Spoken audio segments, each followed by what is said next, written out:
Baik, di sini saya Sofiani Saprianti akan menjawab soal ujian tengah semester dalam mata kuliah isolasi senyawa bioaktif pada soal nomor 3 bagian B dengan soal bagaimana cara melakukan standarisasi ekstrak purifikasi sehingga menjadi sediaan farmasi yang layak memenuhi syarat. Di sini saya menggunakan jurnal dari Jurnal Kesehatan Perintis, di mana jurnal ini telah terakreditasi Sinta 4 dengan judul jurnal formulasi sediaan bulat tabur dari ekstrak terpurifikasi buah tomat Solanum lycopodium L. Nah, di mana buah tomat ini mengandung karotenoid jenis lycopene, yaitu sebesar 60-64%, di mana uh, dari kandungan lycopene ini sangat bermanfaat untuk kulit. Contohnya mampu mengurangi efek sinar UV yang bisa merusak kulit dan meningkatkan perlindungan terhadap sunburn serta efek kumulatif dari paparan sinar matahari. Nah, untuk sediaan kosmetika sendiri, lycopene dapat digunakan untuk mendukung pembaruan epidermal atau untuk meningkatkan ketebalan, untuk mendukung regenerasi kulit dengan meningkatkan ketebalan epidermis. Pada buah tomat sendiri juga terkandung senyawa antioksidan yang berpotensi sebagai anti penuaan oksidasi sehingga akan uh, terjadi pembentukan dan akumulasi penghambatan radikal bebas. Nah, dari literatur di atas, eh, pada jurnal ini dilakukan pembuatan eh, sediaan bedak tabur dari ekstrak terpurifikasi buah tomat dengan tujuan untuk mendapatkan sediaan bedak tabur yang diindikasikan memiliki aktivitas antioksidan karena kandungan karotenoid lycopene pada buah tomat. Eh, pada pada penelitian ini, ekstrak terpurifikasi buah tomat dilakukan dengan menggunakan metode ekstraksi dengan pelarut enheksan dan kristalisasi antisolvent. Nah, berikut merupakan tabel formulasi bedak tabur dari ekstrak terpurifikasi buah tomat, di mana yang membedakan dari tabel formulasi ini adalah penggunaan ekstrak terpurifikasi buah tomat yang digunakan, di mana dalam penelitian ini dilakukan 4 formulasi. Yang pertama F0, F1, F2, dan F3. Pada F1, ekstrak yang digunakan itu 0 atau tidak ada sama sekali diberikan tambahan ekstrak. Yang kedua itu diberikan yang F1 diberikan 0,5% ekstrak purifikasi buah tomat, yang formulasi 2 diberikan 1% ekstrak purifikasi buah tomat, dan F3 diberikan 1,5% ekstrak purifikasi buah tomat. Nah,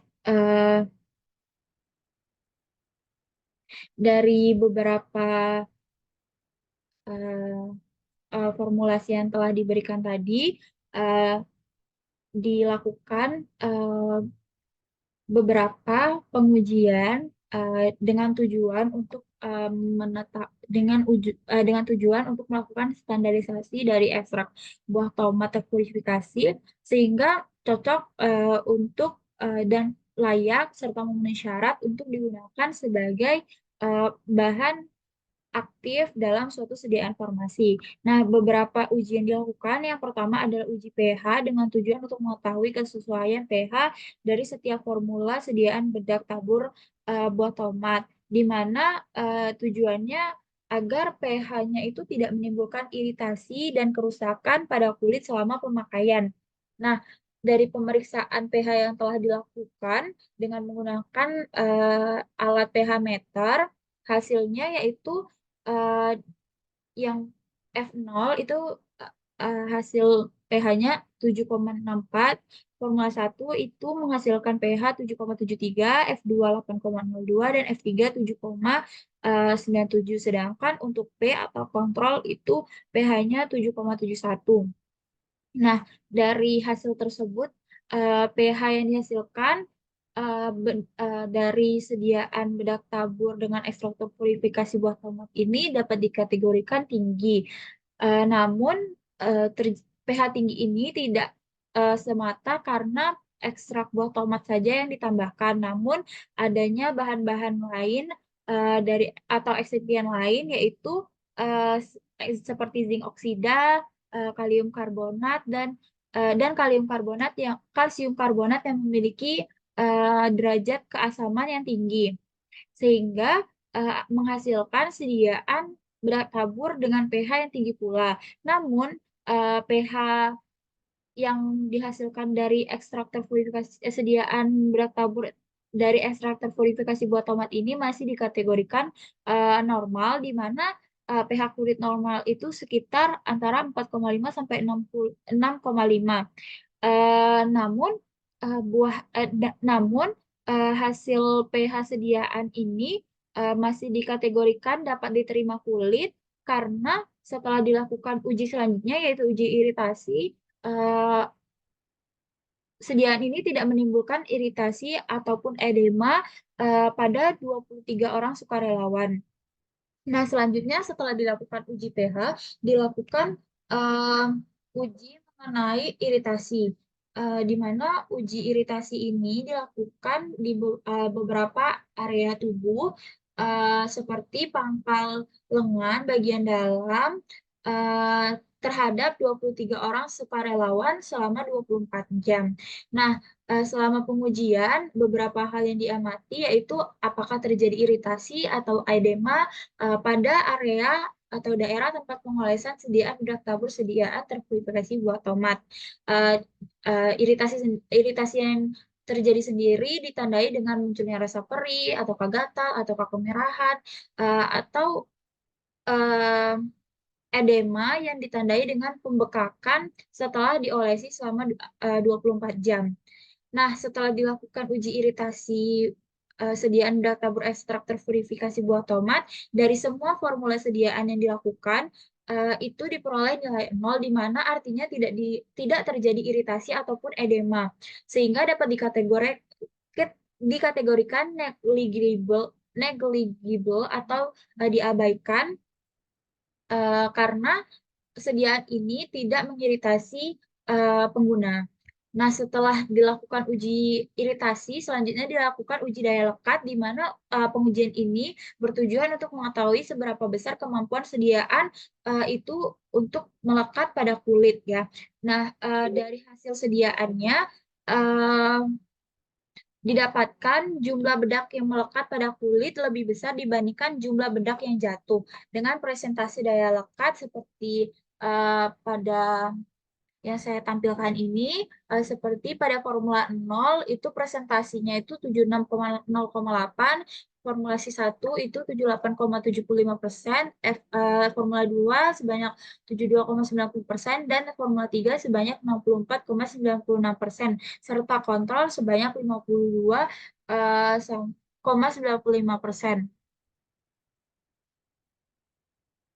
Nah, setelah dilakukan uji daya lekat, selanjutnya dilakukan uji ukuran partikel, di mana tujuannya untuk melihat apakah ukuran partikel sediaan bedak tabur terpurifikasi buah tomat ini kasar atau tidak, ataupun ataupun sediaan ini atau apakah mengandung partikel-partikel kasar, yang mana jika mengandung partikel-partikel kasar itu akan memberikan rasa tidak nyaman ketika diusapkan. Dari hasil tersebut didapatkanlah pengujian ini dilakukan dengan mikroskop, dan hasilnya pada formula 1 dihasilkan 50,603 mikromolekul, lalu pada formula 1 uh, menghasilkan 50,402 mikromolekul, pada formula 2 itu menghasilkan 50,402 mikromolekul, dan pada formula 3 menghasilkan 50,201 mikromolekul, sedangkan pada uji kontrol itu menghasilkan 50,402 mikrometer. Nah, dari hasil tersebut sediaan uh, sediaan bedak tabur ekstrak terpurifikasi ekstrak buah tomat itu memiliki ukuran partikel yang memenuhi syarat, yaitu kurang dari 100 mikromolekul, di mana semakin kecil ukuran partikel mengartikan bedak tabur semakin halus, sehingga bedak akan semakin mudah untuk disapukan dan mampu menyebar lebih cepat dan merata pada kulit penggunanya. Nah, derajat halus itu sangat penting dalam formula bedak tabur karena bedak yang kurang halus akan mengurangi kenyamanan dan menyebabkan iritasi pada pemakainya. Nah, setelah dilakukan uji ukuran partikel, yang terakhir dilakukan uji stabilitas fisik sediaan bedak tabur ekstraktor purifikasi buah tomat untuk menjamin apakah sediaan bedak tabur ini memiliki sifat yang sama setelah dilakukan setelah sediaan dibuat, apakah masih sama ketika dilakukan penyimpanan dalam jangka waktu yang lama. Nah, pada pengujian ini eh, dilakukan pada suhu yang berbeda, yaitu suhu eh, 4 40 sampai 2 derajat Celcius atau kurang lebih 2 derajat Celcius dengan masing-masing dilakukan selama 24 jam sebanyak 6 siklus.